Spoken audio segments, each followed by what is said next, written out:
I think the reason for the communist return to power, or socialist return to power, lies in a couple of reasons.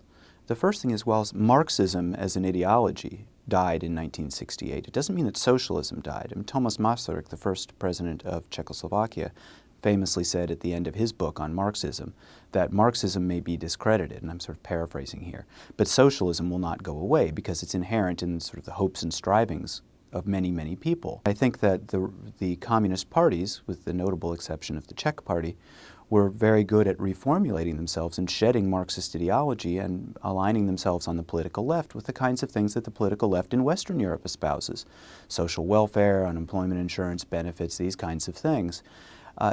And in a way, it's a curious echo of the time right after 1918, when most of these states were formed, when the first parliaments or the first elections showed a stunning victory for the nationalist right, because it was all about nationalism.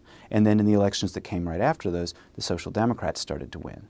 And I think it's a curious echo of that for the first few years we want clean hands people, right? We want people from Solidarity, we want people from Charter 77, we want dissidents in charge, people who oppose communism, although some of these people may be on the left and oppose communism. A lot of them were also on the political right.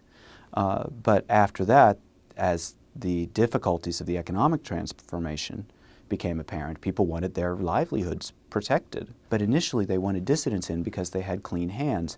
But the fact of the matter is, dissidents aren't always good politicians. Running a country is different from meeting in a small group and writing protest letters or holding a flying university or something like that. And many of the dissidents did not want to participate in politics. And they participated because their countries needed them. And so in the first elections, they run and they get into parliaments. They either find that they do in fact have a distaste for politics as it really happens, or they prove to be not very good at it and are voted out. They either leave or are voted out of the first set of elections.